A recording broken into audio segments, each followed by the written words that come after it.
Não sei quantos estão com Bíblia aí. Bíblia digital acho que está meio difícil, né? Mas vai aparecer o texto ali. Diz assim: e disse-lhes: vão pelo mundo todo e preguem o evangelho a todas as pessoas. Quem crer e for batizado será salvo, mas quem não crer será condenado. Estes sinais acompanharão os que crerem. Em meu nome expulsarão demônios, falarão novas línguas, pegarão em serpentes, e se beberem algum veneno mortal, não lhes fará mal nenhum.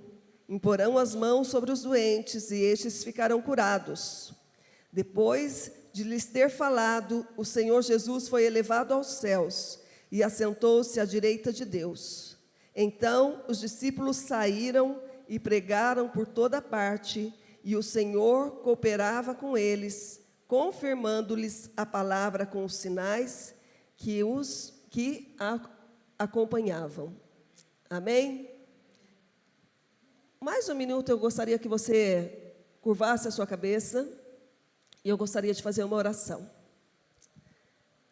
Pai, no nome de Jesus, Senhor, nesse momento, ó Deus, tão precioso, Senhor, que é a Tua palavra, Senhor, sendo ministrada ao nosso coração.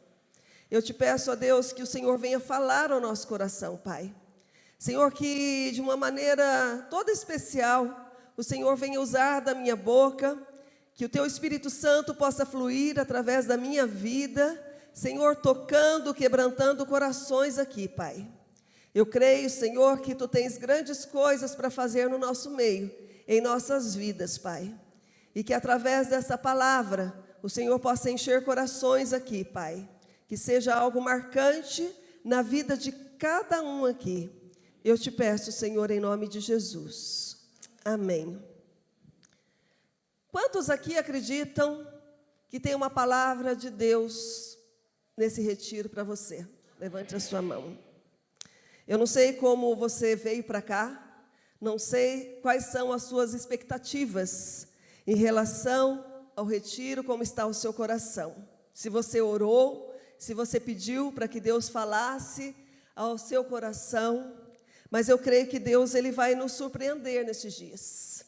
Eu creio que há uma obra muito grande a ser feita no nosso tempo, na nossa geração, e que nesses 4 dias que nós vamos estar aqui, Deus ele vai despertar a sua igreja.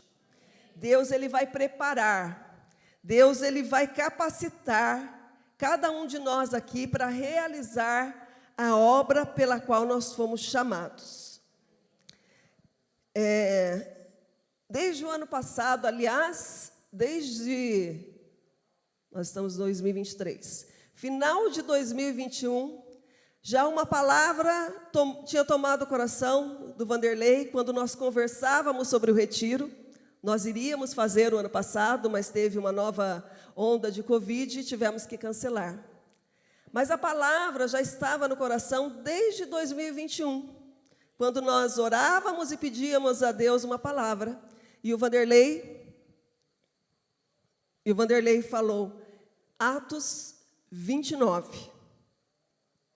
Esse vai ser o tema do retiro. E desde então, e no começo do ano, essa palavra foi assim, ardendo o meu coração. Deus foi tomando o meu coração com essa palavra sobre Atos 29. E essa semana, eu estava em casa, muito corrido, gente, porque nós emendamos o sertão com o retiro. Então, eu acabei o sertão lá, cheguei já fazendo compra, organizando tudo, fazendo muita coisa. E a nossa vida é muito corrida, a gente dorme muito tarde, acorda muito cedo. Então, já dormimos poucas horas. E eu tinha deitado, e o Vanderlei até falou, Eloíde, mas você dormiu. Eu falei, eu dormi. Mas foi questão assim, de 15 minutos que eu dormi. E eu acordei e perdi o sono, assim, que eu não conseguia. Eu falo assim, aí eu vou orar deitado aqui, que vai dar sono. Vou ficar aqui, porque eu tinha que acordar cedo no outro dia. Mas não teve jeito. Eu fui para a sala da minha casa e ali eu me prostrei diante de Deus, eu busquei a Deus, e Deus foi ministrando, tomando o meu coração com essa palavra, porque Deus, Ele tem pressa com a sua obra, Deus tem pressa com essa missão que nós temos que fazer. E eu creio que Deus, Ele vai se derramar através dessa palavra. São 4 dias, hoje é o primeiro dia de retiro. Então é o começo de tudo aquilo que Deus vai realizar no nosso meio. Eu creio, gente. Não estamos aqui somente por um momento assim, um tempo de comunhão, mas é um tempo de despertamento em nossas vidas, porque Deus, Ele tem pressa com a sua obra. Deus, Ele tem pressa com essa missão. E eu gostaria de começar essa palavra contando um pouquinho da nossa história de igreja. Muitos irmãos aqui já conhecem, até mesmo de Osasco, que já são quantos anos aí, Marcelino? 10 anos. 10 anos que nós fazemos retiro junto. E quando nós vamos organizar, eu já falo para o Vanderlei, as vagas dos nossos irmãos de Guaratinguetá que moram em Osasco. Falo assim, entendeu? Vamos reservar as vagas dos nossos irmãos que moram lá em Osasco. Então, não abro mão de vocês, gente. Vocês podem até abrir mão de nós, mas nós não abrimos mão de vocês. São importantes demais, amados demais por nós. Temos um carinho muito grande e tenho certeza que os irmãos novos aqui de Guaratinguetá vão aprender a amar vocês da mesma maneira que nós, assim, maduros, né, antigos de igreja, já amamos. E essa, já até perdi o que eu ia falar, mas muitos irmãos conhecem a nossa história, mas eu queria, assim, lembrar, porque isso aquece o meu coração, principalmente. Eu e Vanderlei, nós casamos muito novos. Eu tinha 19 anos de idade, o Vanderlei tinha 21 anos. E nós fomos, assim, fazíamos faculdade, estudávamos ainda, terminando o 2º ano, né? Indo para o 3º ano de faculdade. Isso em 1990. E nós fomos muito apaixonados, sempre muito apaixonados por Deus, pela igreja, pela obra de Deus. Mas a gente não se encontrava em igreja nenhuma aqui em Guará. Tentávamos participar ali, mas faltava algo. Não sei, a gente não se encaixava. Nós chegamos ao ponto de, muitas vezes, por obediência à palavra de Deus, entrarmos numa igreja, orava, Senhor, nós vamos na igreja, porque nós não podemos deixar de dar o dízimo. Ia lá só para dar o dízimo e saía. E o Vanderlei se converteu lá na igreja do tio Cássio, Cristo Salva, lá em São Paulo. E nós, então, começamos a ir para São Paulo. Saía sábado, depois do almoço, íamos para São Paulo, ficávamos lá. No domingo de manhã e à noite participávamos do culto. Saíamos de lá, ia para Marginal Tietê, chegava aqui em Guará, de madrugada, para trabalhar no dia seguinte, bem cedo. E nós fizemos isso por algum tempo. Até que os pastores lá da igreja, um dos pastores da Cristo Salva, falou para nós, vocês não querem abrir um trabalho lá em Guará? Gente, a igreja era contagiante, a igreja lá, não sei quantos conhecem, mas era contagiante aquela igreja do tio Cássio. De você ver o mover de Deus, ver milagres ali, ver a pastora Tia Noeli, uma mulher cheia do Espírito Santo de Deus, que ela ia orar com as crianças. Daqui a pouco as crianças estavam sendo batizadas no Espírito Santo. O culto estava pegando fogo de um lado, pegando fogo do outro. E eles falaram assim, vamos abrir um grupo familiar lá em Guaratinguetá, na casa de vocês. E nós, então, de prontidão, falamos, vamos sim. Os pastores falaram assim, nós vamos mandar um casal de pastores para lá, então, no sábado, e eles vão estar ministrando a palavra. O que vocês precisam fazer? Abrir a casa de vocês e convidar pessoas para irem na casa de vocês, para ter esse momento aí de palavra, de comunhão. E nós fizemos isso, então. Abrimos a nossa casa.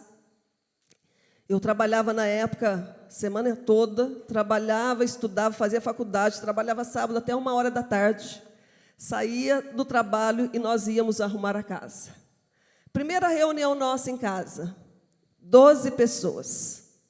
Eu, o Vanderlei, o pastor, a esposa dele e o filhinho, tinha um filho bem pequeno, e um tio do Vanderlei que vinha de Cunha, que era uma família de 7 pessoas, 12 pessoas.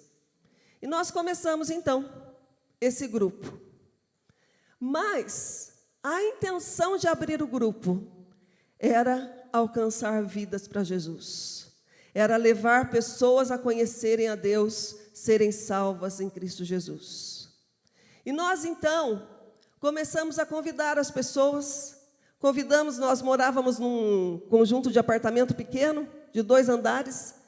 Convidamos a vizinha de baixo, convidamos o vizinho que era a porta de frente com a nossa, e eles foram. E assim começou a crescer esse grupo. Foi crescendo esse grupo, foi crescendo. Nós chegávamos da faculdade perto das 11 horas da noite. O que nós fizemos? Fizemos convites, nós mesmos fizemos um convite, e nós saíamos pelo bairro que a gente morava e orávamos em casa e colocava esses convites por baixo da porta, convidando as pessoas para irem na nossa casa. Em pouco tempo, gente, tínhamos 70 pessoas dentro de um apartamento que devia ter o quê? Uns 40 metros quadrados, amor? Você entrava na porta da sala, assim, você tinha a visão 360 graus do apartamento. Você conseguia enxergar a cozinha, o banheiro e os 2 quartos que tinha. Muito pequeno. E nós desmontávamos a nossa casa. Tirava o sofá, enfiava no quarto, tirava tudo, tirava até a cortina, porque um dia quase enrolou o ventilador na cortina. Desmontava a casa inteira, deixava um cômodo, colocava a cadeira, e ali a palavra de Deus era pregada. Um dia eu estava no ponto de ônibus, esperando o ônibus para trabalhar, e chegou uma vizinha minha. Não tínhamos assim intimidade, era só bom dia, boa tarde. E ela sentou do meu lado do ponto de ônibus. E eu, bom dia, né? Nos cumprimentamos. E ficou aquele clima sem conversa. E ela então falou assim: posso te fazer uma pergunta? Falei, pode. O que acontece na sua casa aos sábados? O que tem lá na sua casa dia de sábado? Falei, nós temos um grupo lá onde a gente se reúne, a gente canta músicas para Deus, a gente tem um momento que a gente estuda a Bíblia, um momento de comunhão. E ela falou assim, eu vou contar algo para você. Quando vai começar essa reunião na sua casa, eu e meu marido, nós fechamos todas as portas de todos os cômodos da nossa casa, do nosso apartamento. E nós vamos para a parede, que é parede com a sua. Colocamos o ouvido na parede, para ouvir o que vocês estão falando lá dentro. Esse casal, eu falei, olha, vai sábado então. Você é minha convidada, vai lá na minha casa sábado. Esse casal foi, aceitou Jesus, foram batizados, se tornaram obreiros na igreja. No mês de começo de fevereiro, já não cabia mais gente na minha casa. Era apartamento, gente, era apartamento. E nós, então, alugamos, o pastor, né, falou, vamos alugar um ponto. E nós alugamos um lugar, gente, pensa num lugar, porque não tinha dinheiro. Não tinha dinheiro para nada, o lugar caindo aos pedaços. Quando ele saía do trabalho, ia lá fazer, junto com o pastor, os irmãos, o púlpito da igreja, dar uma ajeitadinha, um tapinha, para ajeitar aquele lugar para a gente fazer culto. Um lugar horroroso, de verdade, horroroso.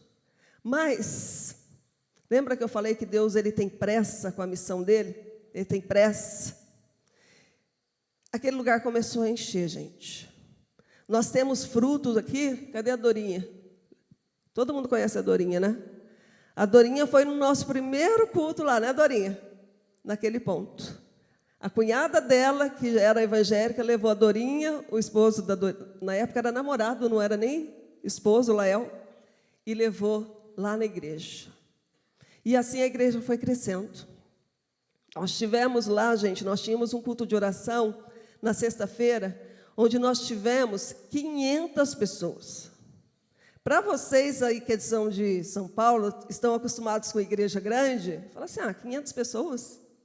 Para a gente, 500 pessoas, num culto de oração, Era algo assim espantoso.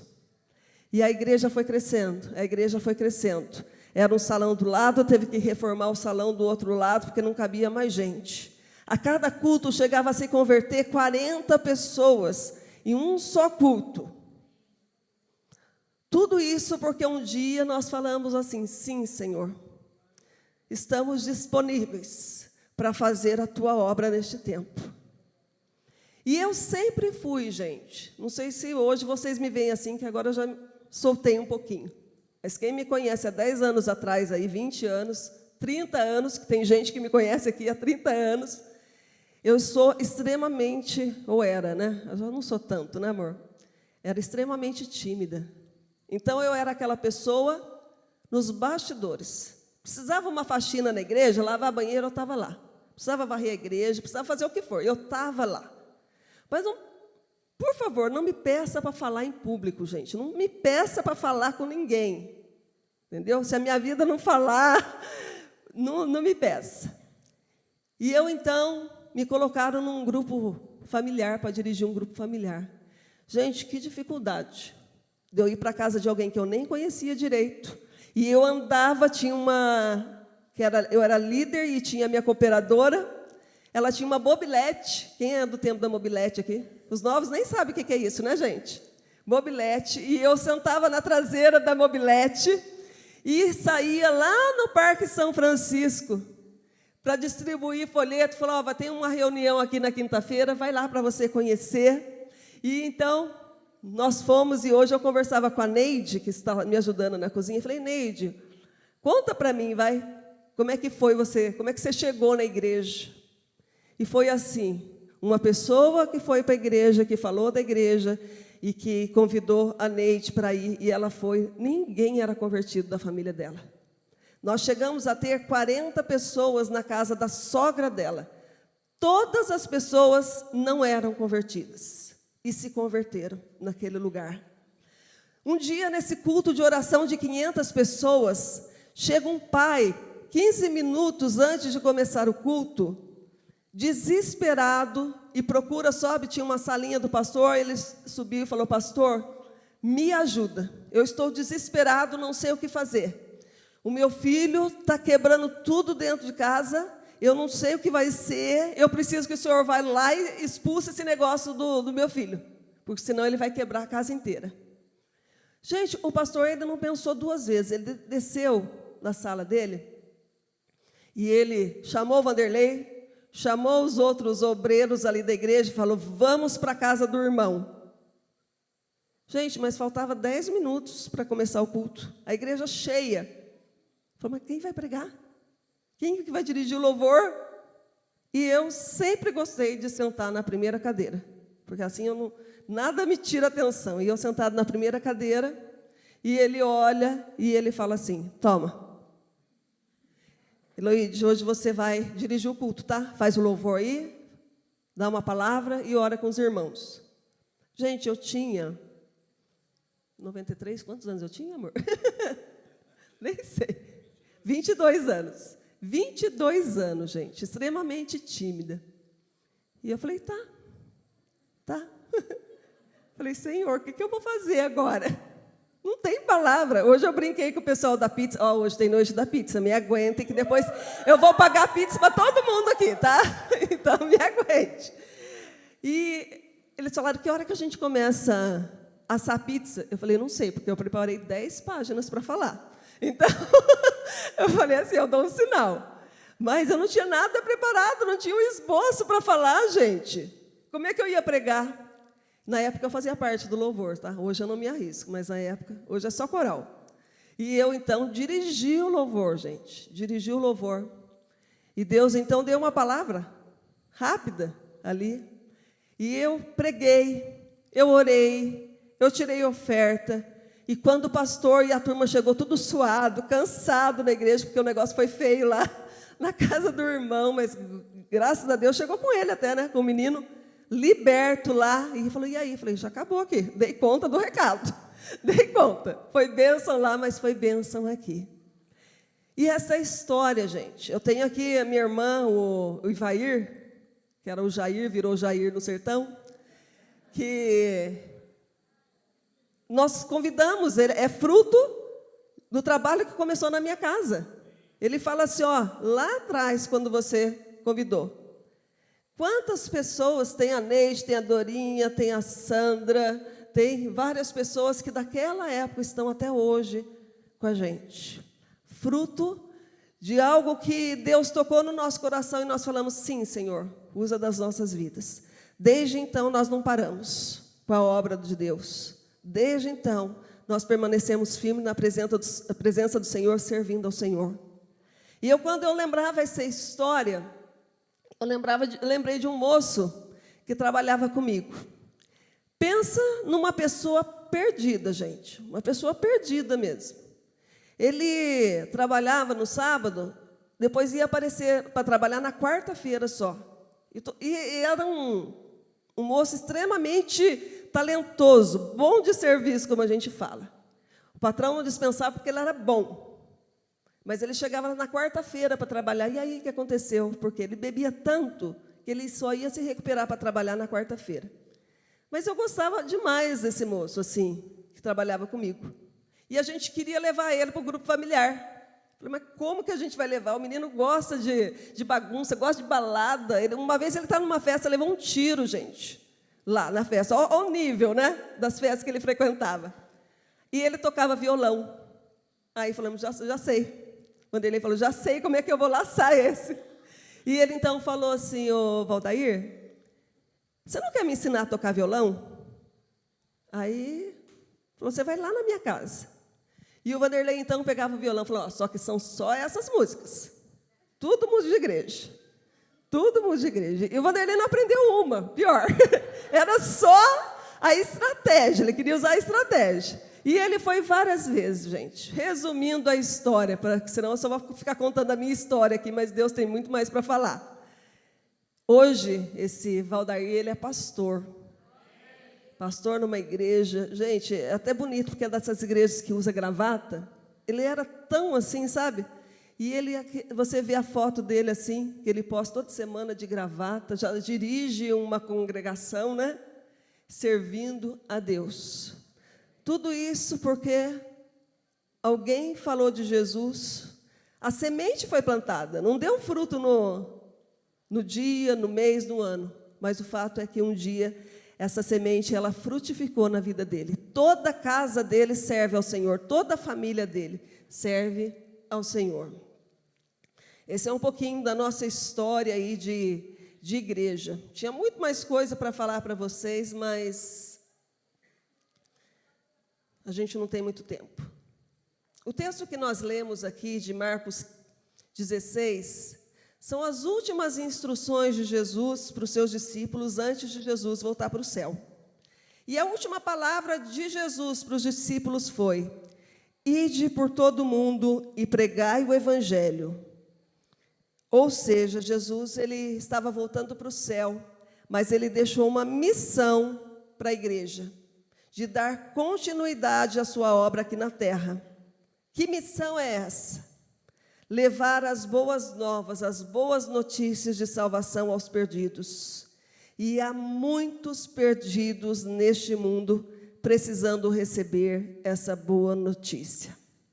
Então, a palavra que eu quero ministrar para vocês nesta noite é a urgência na missão. É sobre isso que eu quero falar. Urgência é alguma coisa que exige uma ação rápida e indispensável. Então, quando nós falamos de urgência, está envolvendo dois fatores aqui. Primeiro é o tempo, que não pode esperar. E segundo, a necessidade. Tem que ser feito. A missão tem urgência de ser feita. No tempo chamado hoje, porque há uma necessidade do mundo de conhecer a Cristo. João 9,4 fala assim: todos nós devemos cumprir as tarefas que nos foram dadas por aquele que me enviou enquanto é dia. A noite se aproxima quando ninguém pode trabalhar. Nós, como igreja, temos uma tarefa urgente a fazer, que é apresentar Jesus para as pessoas que ainda não o conhece. A missão é para agora. Nós precisamos entender essa urgência e precisamos empenhar todas as nossas forças para cumprir. Sabe por que essa missão é tão urgente? Porque se nós não falarmos para as pessoas do plano de salvação, que Jesus ele veio para nos salvar, as pessoas elas estão morrendo sem conhecer a Cristo. Eu estava estudando e eu trouxe aqui alguns dados só para vocês terem ideia, porque muitas vezes nós ficamos muito assim no nosso mundo, no nosso contexto de vida, e não abrimos os nossos olhos para ver a realidade do mundo, a realidade do nosso país. Hoje nós somos em cerca de 8 bilhões de pessoas no mundo. Confere? Os estudiosos aí universitários? 8 bilhões de pessoas. Dessas 8 bilhões de pessoas, cerca de 3 bilhões nunca ouviram falar de Jesus. Na África, há cerca de 1.800 línguas diferentes. A Bíblia só foi traduzida até agora para a questão assim, cerca de 200 línguas. As demais línguas não têm acesso à Bíblia, porque não foi traduzida ainda. Cerca de 60% da população da Ásia não conhece o Evangelho. O Brasil é o maior país espírita do mundo. É o nosso país.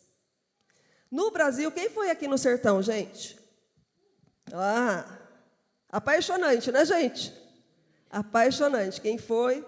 Eu ouvi uma frase da Karina. Cadê a Karina? Gente, tem carisma aqui, mas tem Quírios também representando aqui, né? Karina e o Luiz Cláudio, né?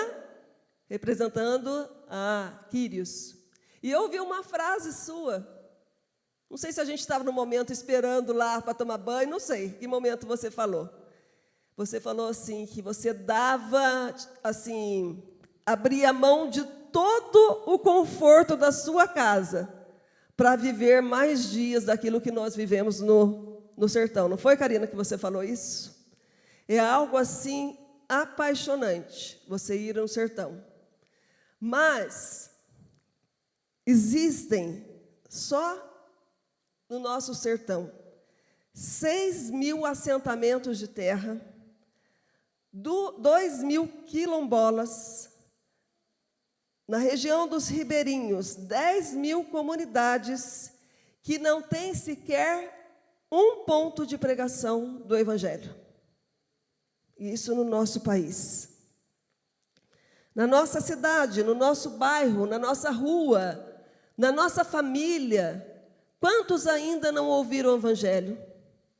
Nós temos acompanhado nessas 2 últimas semanas o terrível terremoto na Turquia e na Síria, onde até ontem eu vi que morreram mais de 41.000 pessoas, praticamente 1/3 da cidade de Guaratinguetá, 41.000 pessoas. E segundo os dados, 98,3% da população da Turquia é islâmica. Para onde foram esses 41.000 que morreram? Qual foi o final da vida deles? A pergunta nessa noite é: quanto vale uma alma? Qual o valor que nós temos dado a essa alma? Quantas pessoas, dezenas, centenas, milhares ao nosso redor estão completamente perdidos e não conhecem o Evangelho? E um erro que nós, igreja, cometemos, a começar em nós aqui, falando de nós, igreja, é que nós estamos esperando que as pessoas venham para a igreja. Não é isso? Você está esperando que as pessoas a cada culto venham, cheguem em vidas novas. Mas não foi isso que Jesus falou para os seus discípulos. Jesus falou o quê? Ide. Ele não falou vinde. Em nenhum momento ele falou vinde para a igreja. Ele fala para ir até ele. Mas não fala vinde para a igreja. É ide. Não são as pessoas que estão lá fora que vão ter que vir para a igreja. Somos nós que estamos dentro da igreja que temos que sair para fora e falar com as pessoas, ir até elas e falar do amor de Deus e falar que Cristo ele veio para salvar, que há um plano maior do que isso que nós vivemos aqui, há uma vida eterna e essas pessoas precisam vir falar sobre o amor de Jesus, o amor de Deus por nós. Um texto que tem falado comigo, assim, eu já falei na reunião de mulheres, falei lá no sertão desse texto. Quando Jesus, ele fala assim que ele saiu da Judeia e foi para a Galileia, está escrito, é necessário, não me lembro agora, que ele passasse por Samaria. Foi necessário que ele passasse por Samaria. Mas na realidade não era necessário, tinha outra rota. Jesus não precisava passar ali em Samaria, onde o povo judeu não se falavam, eram meio que inimigos. Mas sabe por que era necessário Jesus passar por Samaria? E ele mandar os discípulos ir lá comprar comida, e ele ficar sozinho, porque ele sabia que ali havia uma mulher triste, uma mulher solitária, uma mulher sofrendo, que precisava receber desse amor, deste perdão que Deus tem para nos dar. E sabe o que aconteceu? Quando Jesus conversou com aquela mulher, ela ficou maravilhada. E ela conheceu Jesus e ela saiu correndo. E ela entrou ali na aldeia que ela morava. E ela falou assim, vem comigo, porque eu encontrei aquele que é o Messias. Vem comigo. E diz que muitos se converteram naquele dia, porque era necessário que Jesus passasse ali e encontrasse aquela mulher. É necessário nós, como igreja, ir ao encontro dessas vidas perdidas, que estão sofrendo, que estão pedindo, talvez a gente não ouça, mas elas estão pedindo socorro. João 4,35 diz assim, vocês costumam dizer, o trabalho da colheita só começará quando terminar o verão, daqui a 4 meses. Eu lhes digo, olhem em volta de vocês e vejam os campos. Eles já estão maduros para a colheita. Nós achamos que muitas vezes há tempo para protelar, deixar para depois, por pensar que há tempo. Jesus falou, olha, está tudo pronto.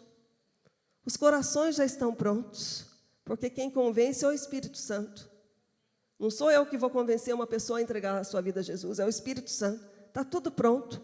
Ele só precisa que venha alguém e faça a colheita desses frutos. A missão, ela é urgente. Fala para a pessoa, a missão é urgente.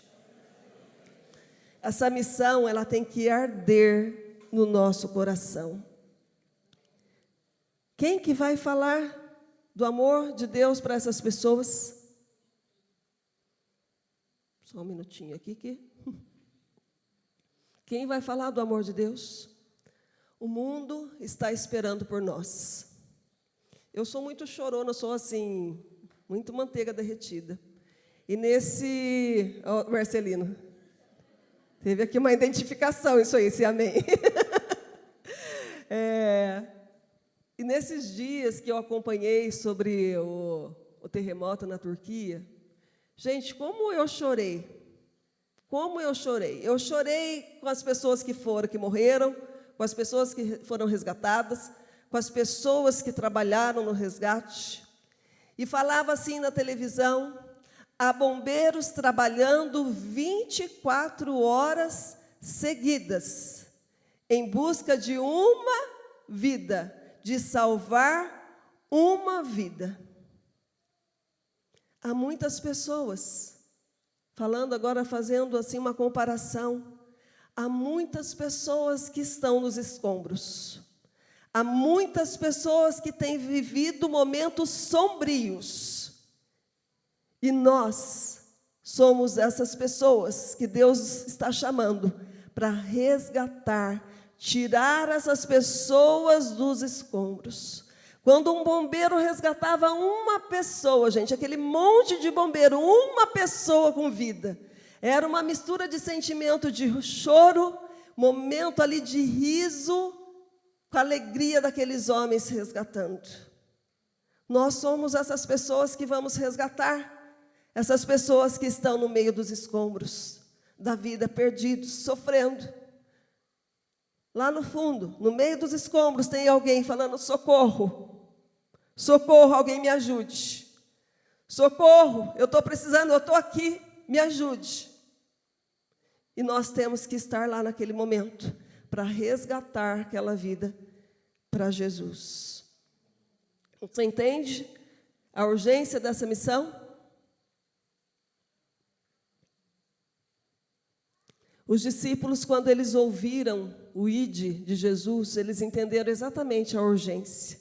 Se levantaram e deram continuidade à obra de Jesus aqui na terra. E foi algo tremendo, porque na primeira pregação de Pedro, quantas vidas se converteram? Escola dominical, gente. Vamos lá. Pode falar alto, tá certo. Daqui a pouco eu vou falar errado. Quantas pessoas? Quem sabe? Não vou dar um chocolate, não, tá? Não é gincana, ok? Jonatas? Quantas pessoas? 3.000 pessoas. Na segunda pregação dele, 5.000 pessoas. Gente, em 2 pregações, 8.000 pessoas. Meu Senhor. O incrível é que eram pessoas comuns como nós.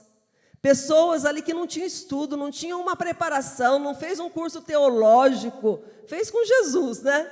Mas não frequentou uma escola de ministério. Mas ela se levantou, ela atendeu esse clamor, esse chamado, essa missão que Jesus deu, e ela foi. E ali, então, a obra, Deus pôde fazer a obra através da vida deles. Quando Estevão ele foi morto, todos os cristãos foram dispersados. Todo mundo com medo, mas diz que eles não se calaram, não se intimidaram. E eles, então, começaram a ir de lugares e lugares ali para falar do amor de Jesus. A missão tornou a coisa mais importante na vida desses homens. Quantos milagres foram feitos pela mão desses homens de Deus, que houve um momento que eles foram chamados de cristãos por serem tão parecidos com Jesus, por fazer as mesmas obras que ele fez. Como podemos, então, cumprir essa missão urgente que Deus nos comissionou? Gente, não é algo assim, que eu posso dizer assim, opcional. Eu posso fazer como não fazer. Jesus falou assim, ide, é missão, é ordem para nós cumprirmos. Como nós podemos, então? Primeira coisa, nós precisamos de visão. Mateus 9, 35 a 38 diz assim: Jesus andava por todas as cidades e vilas daquela região, ensinando nas sinagogas dos judeus e anunciando as boas novas do reino. Em todo lugar aonde ele ia, curava as pessoas de todas as enfermidades e doenças. Ao ver as multidões, ficou com pena deles, porque estavam aflitas e desamparadas como ovelhas sem pastor. A colheita é grande, mas os trabalhadores são tão poucos, disse ele aos seus discípulos. Portanto, peçam ao Senhor da colheita que chame mais trabalhadores para os seus campos de colheita. Jesus, ele viu o que muitos não viram. Pessoas aflitas, pessoas perdidas, pessoas desamparadas, pessoas doentes, pessoas tristes, pessoas sofrendo.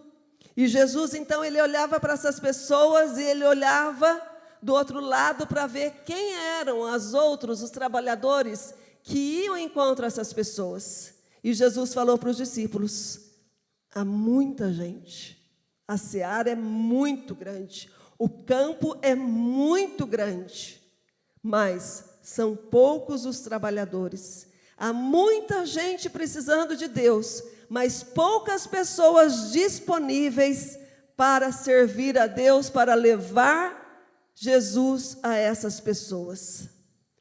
Tem uma música do Ministério Clamor pelas Nações que diz assim: você não vê as pessoas se afundarem? Quem se importa? Quem se importa se elas se afogarem? Por que tanta indiferença com o mundo perdido? Não feche os olhos. Muitas vezes nós estamos tão envolvidos com a nossa própria vida, com as nossas questões, com a nossa família, com o nosso trabalho, com a nossa faculdade, com o nosso namoro, nosso casamento, os nossos filhos, tudo nosso, que nós não temos a visão que há pessoas precisando de Jesus. Eu preguei no acampamento da galera, 2017. Vocês não eram nem nascidos, né? 2017. Muitos de vocês eram bem menores. E quando eu estava preparando a palavra, orando ali, Deus ele me mostrou algo de um lago muito grande e de pessoas que estavam nesse lago, se afogando, clamando por ajuda, clamando por socorro, e as pessoas morrendo porque não tinha ninguém para salvá-las, para resgatá-la daquele lago. Nós precisamos pedir para Deus abrir a nossa visão. Nós precisamos olhar para o lado.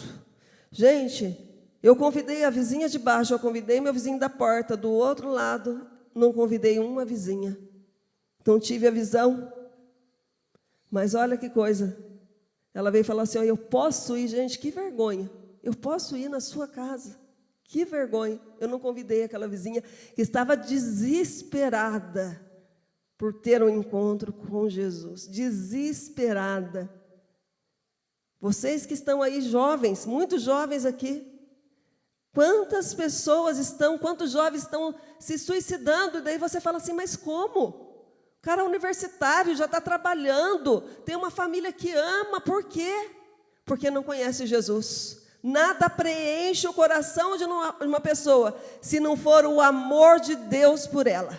Ela pode ter tudo na vida, uma boa casa, um bom carro, um bom emprego, um bom casamento, mas se não tiver Jesus, é um vazio que toma conta desse coração. E essa pessoa, ela está sofrendo.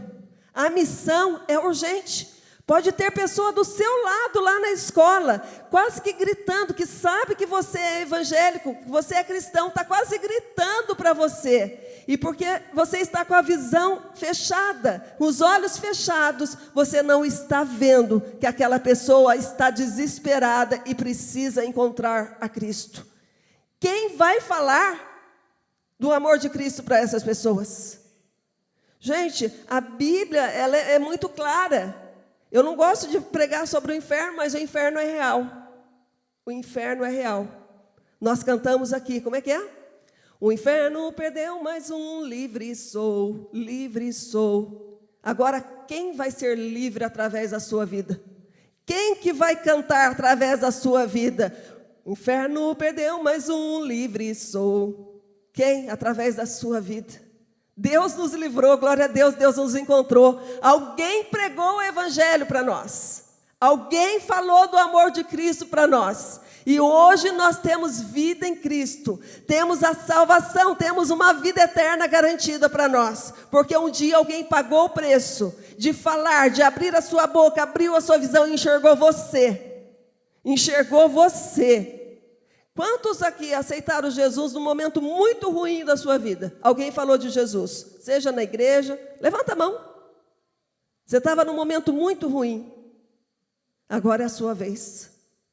É a sua vez de contar a história para as pessoas. É a sua vez de abrir a sua boca e falar assim, um dia eu estava exatamente assim. Um dia eu estava passando por isso, mas Jesus me encontrou. Jesus me amou, Jesus me salvou, Jesus transformou a minha vida, Ele me deu uma nova vida e hoje, livre sou, livre sou. A pessoa vai falar o quê? Eu também vou entrar nessa e vou cantar. O inferno perdeu mais um, livre sou, livre sou. E assim por diante. Não foi o que a mulher samaritana fez? Gente, deixa eu contar para vocês. O inferno perdeu mais um livre som. Depois o Vanderlei vai falar que vai achar ruim que eu cantei.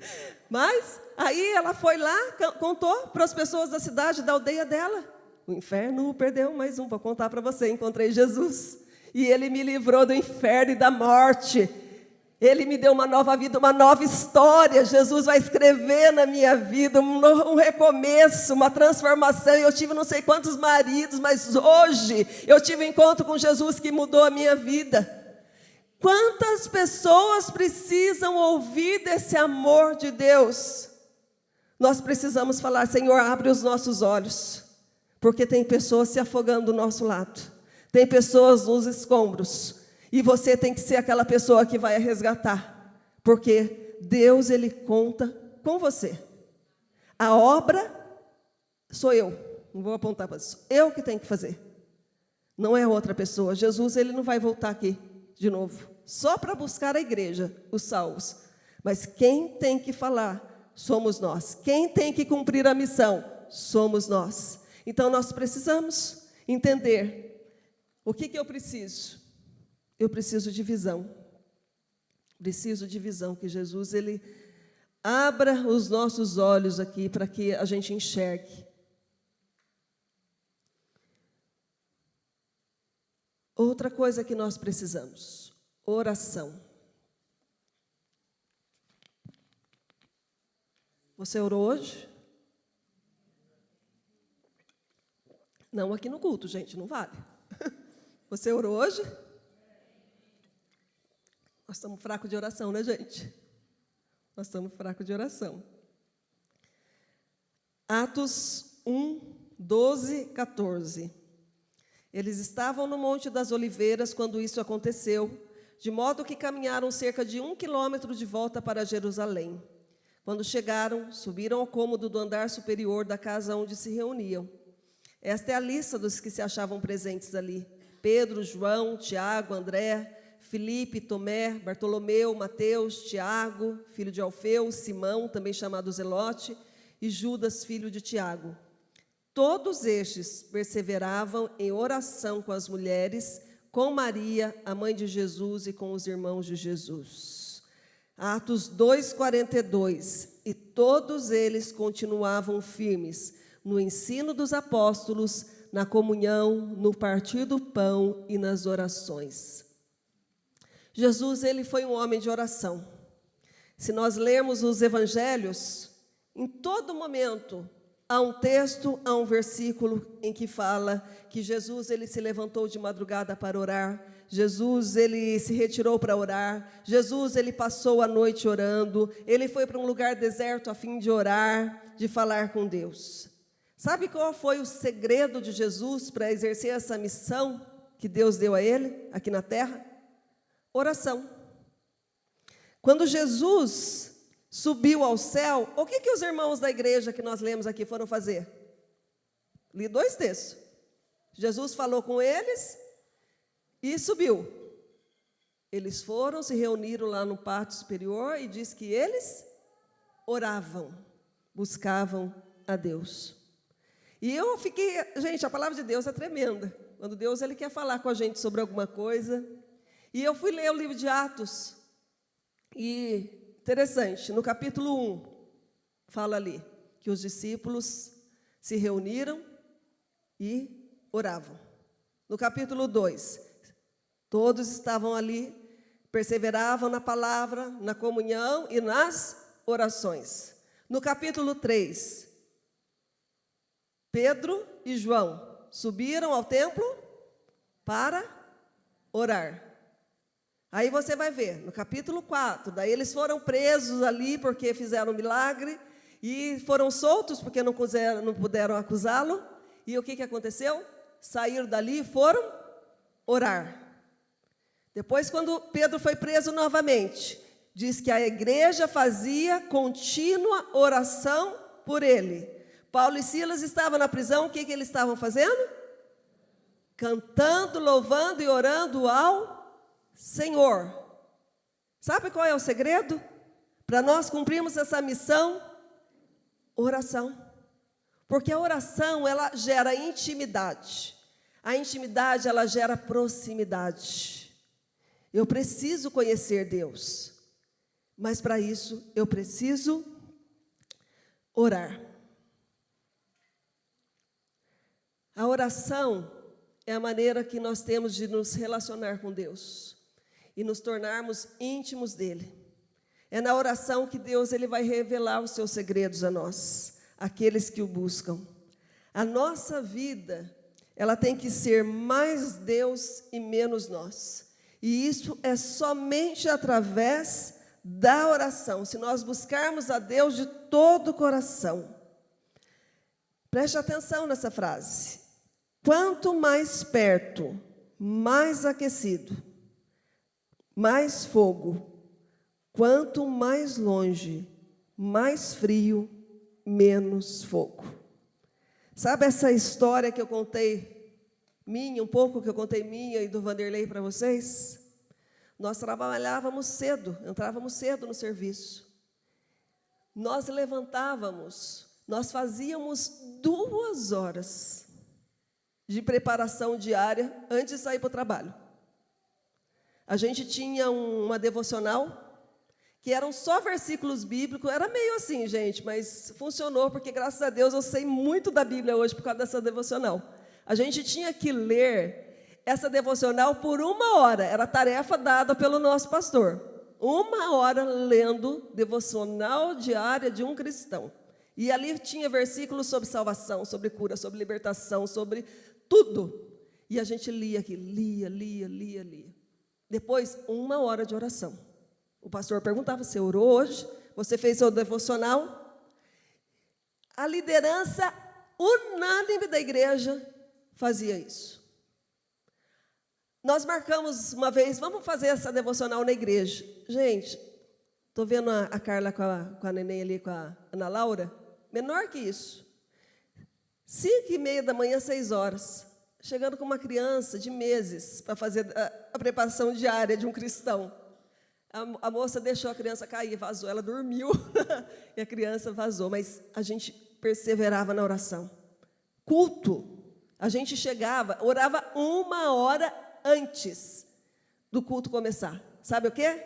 Senhor, que haja salvação neste lugar, que haja cura neste lugar, que haja libertação neste lugar. Não tinha um culto na igreja, gente, que não houvesse salvação. O pastor fazia apelo, sabe o que a gente fazia? Orava, Senhor, toca o coração, Senhor, quebranta o coração, abre os olhos, tira o coração de pedra, dá um coração de carne, e a gente ia orando ali no nosso lugar, e orava, e quando uma mão se levantava, gente, a Bíblia fala que há festa no céu por um pecador que se arrepende, imagina, num culto 10, 40, 100, gente, era algo maravilhoso, isso impulsionava a gente no dia seguinte, sair à tarde da igreja, a gente buscar a Deus, dobrar os nossos joelhos e orar e clamar a Deus por salvação.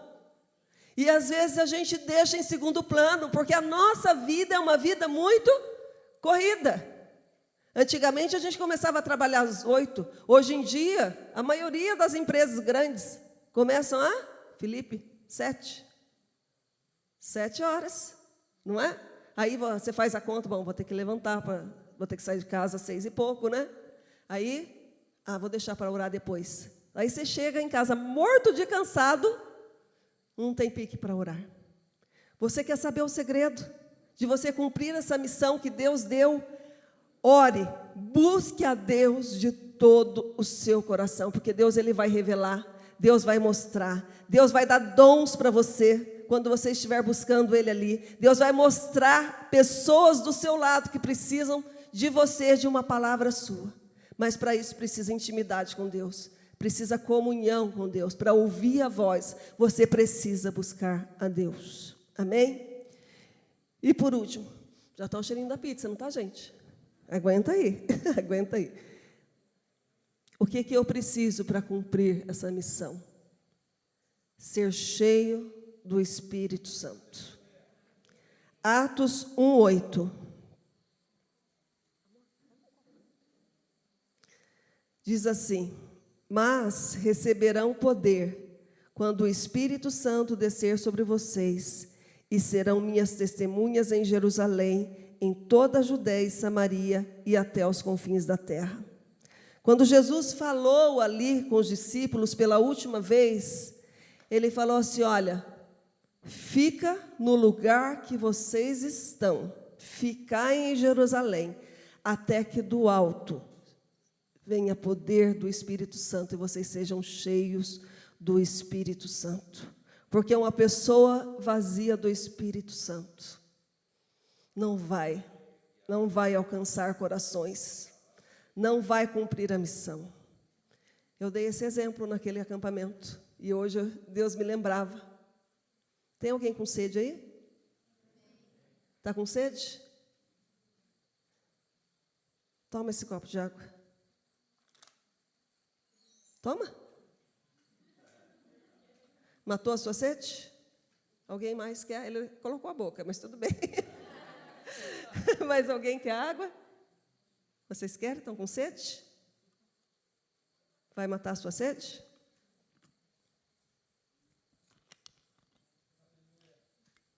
Ó, um copo sendo cheio. Agora vocês vão querer, né? Quem está com sede, eu vou dar para ele, foi o único que falou. Mata a sua sede.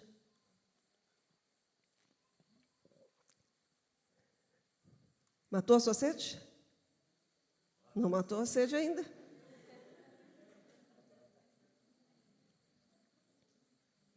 Acabou? Gente, um copo vazio. Um copo vazio não mata a sede de ninguém. Nós precisamos ser copos cheios. Talvez a gente tenha que derramar um copo. Não vai matar a sede daquela pessoa. Você vai ter que derramar mais um copo. E mais um copo. Até que Jesus preencha todo o coração. Até que Jesus toque. Ele tire o coração de pedra, aquele coração duro, e transforme esse coração duro num coração de carne, aquela mente que está fechada, e Ele então transforma aquela mente. Sabe por quê? Porque estamos cheios do Espírito Santo de Deus. Aqueles homens não tinham feito nada, nos 3 anos que andaram com Jesus. Mas quando eles foram cheios do Espírito Santo de Deus, eles se levantaram. Na primeira pregação, gente, tinha acabado de receber o batismo no Espírito Santo, Pedro se levanta. E ele faz uma pregação. Um homem que era indouto, ele faz uma pregação e no final ele faz um apelo. 3.000 pessoas se entregam a Jesus. Sabe por quê? Porque ele estava cheio do Espírito Santo. Quando ele abria a boca dele, ele derramava Deus, fluía Deus da vida dele, enchendo, tocando o coração. Ninguém resiste ao Espírito Santo de Deus. Pode ser o coração mais duro que tiver. Se você estiver cheio do Espírito Santo, aquela pessoa vai ser tocada. Ela vai ser tocada por Deus. O coração dela vai ser tocado, quebrantado por Deus. Mas para isso, nós precisamos nos encher do Espírito Santo de Deus. Nós temos que estar vazios de nós mesmos. Temos que esvaziar de nós mesmos aquilo que nós queremos, aquilo que nós não queremos, aquilo que nós muitas vezes não queremos fazer. Tira, deixa, peça para Deus vir, derramando o Espírito Santo dele sobre as nossas vidas. Aí sim nós vamos cumprir a missão pela qual nós fomos criados, chamados por Deus, de sermos testemunhas vivas nesta terra.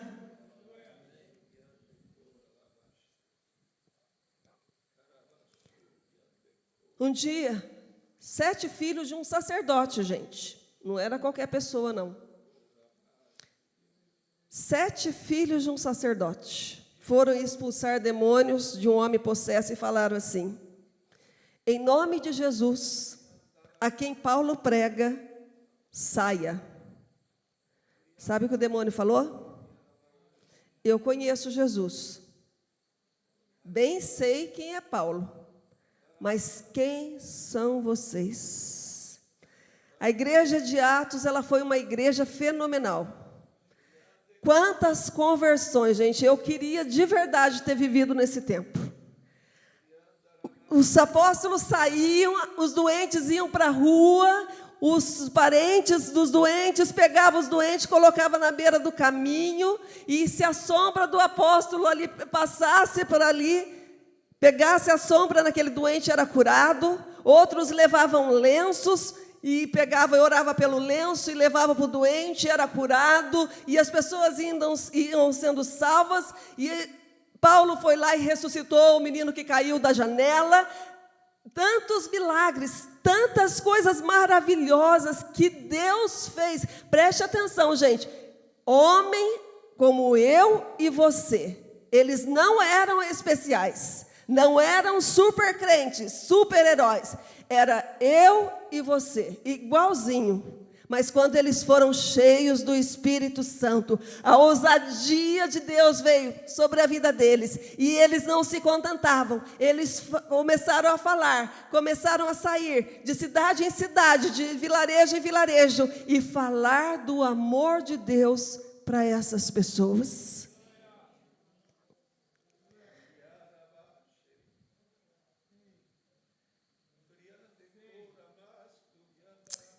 Os atos desses homens foram escritos no livro de Atos. Mas será que esses atos, eles se encerram em Atos 28? Não.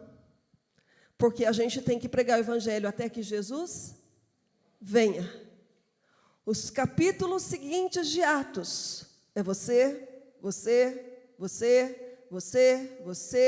eu, você, que iremos escrever, para que algum dia, lá na frente, as pessoas leiam os relatos daquilo que Deus fez através das nossas vidas e também creiam que Jesus Cristo é o Senhor.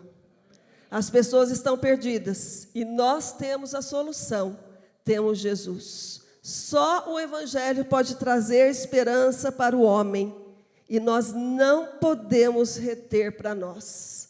Nós recebemos o pão, não podemos guardar o pão só para nós. Nós recebemos a água viva, não podemos guardar a água viva somente para nós. Romanos 10:14 fala assim: como, pois, invocarão aquele em quem não creram? E como crerão naquele que não ouviram falar? E como ouvirão se não houver quem pregue? Tudo que Jesus tinha que fazer nesta terra, Ele já fez, já cumpriu a missão dele quando Ele esteve aqui. Agora, a missão é minha, a missão é sua, a missão é nossa. A missão é urgente. Pessoas estão indo ao inferno por não conhecer Jesus, porque nós como igreja temos falhado com essa missão. Jesus, Ele não tem como estar aqui mais na terra. Jesus não tem como, em carne e osso, impor as mãos sobre o enfermo e ele ser curado. Jesus, Ele precisa das nossas mãos. Jesus precisa dos nossos pés. Jesus precisa da nossa voz. Jesus precisa da nossa vida. E nós precisamos dar uma resposta para Deus. Ele está nos desafiando nessa noite. O que nós vamos responder a Deus? Agora não, Senhor. Agora eu vou casar, estou com o casamento marcado. Eu comprei um terreno, tenho que olhar o terreno. Eu comprei os bois, eu tenho que cuidar dos bois. E isso, as pessoas morrendo. E parece que não toca o nosso coração, não mexe com a gente. A gente vê um terremoto onde mata 41 mil pessoas. Quando teve o tsunami na Ásia, mais de 130 mil pessoas, uma cidade inteira de Guará, morreu. E a gente chora com a tragédia, quando a gente devia chorar: Senhor, será que essas pessoas estão no céu, vão para o céu? Ou será que elas morreram, não só uma morte física, mas uma morte eterna?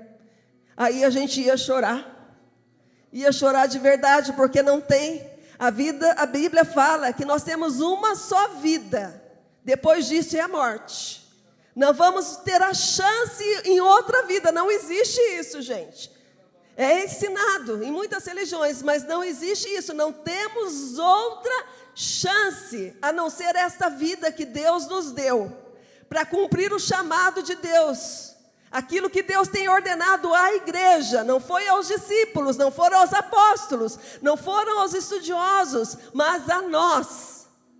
Nós podemos ser a resposta de alguém, nós podemos ser um milagre na vida de alguém, nós, através das nossas mãos, podemos curar alguém em nome de Jesus, nós podemos ser a voz de Deus ao aflito e ao necessitado, mas para isso, nós precisamos nos levantar, nós precisamos pedir para Deus: abre os meus olhos, Senhor, eu não estou vendo. Tem muita coisa na minha frente. Eu estou fazendo muita coisa, mas Deus, Ele não quer que você faça muita coisa. Deus, Ele quer que você cumpra a obra, que você cumpra o chamado, que você faça a missão pela qual nós fomos chamados. Nós precisamos andar com Deus todos os dias da nossa vida, Deus bem perto de nós, através da oração. E nós precisamos ser cheios do Espírito Santo. A Bíblia fala que Ele vai dar, se você pedir, Ele vai derramar o Espírito Santo na sua vida. Quando Saul, ele foi ungido rei, a Bíblia fala assim, que o Espírito Santo de Deus veio sobre ele, ele foi transformado numa nova pessoa. Numa nova pessoa. Não tem nada a ver, você só é o canal, só é o instrumento. A obra é dele, quem vai fazer a obra através da sua vida é o Espírito Santo de Deus. Mas esta noite, Ele quer ouvir da sua boca: Senhor, o Senhor precisa de alguém? E Ele precisa. Vou adiantar para você, Ele precisa de você.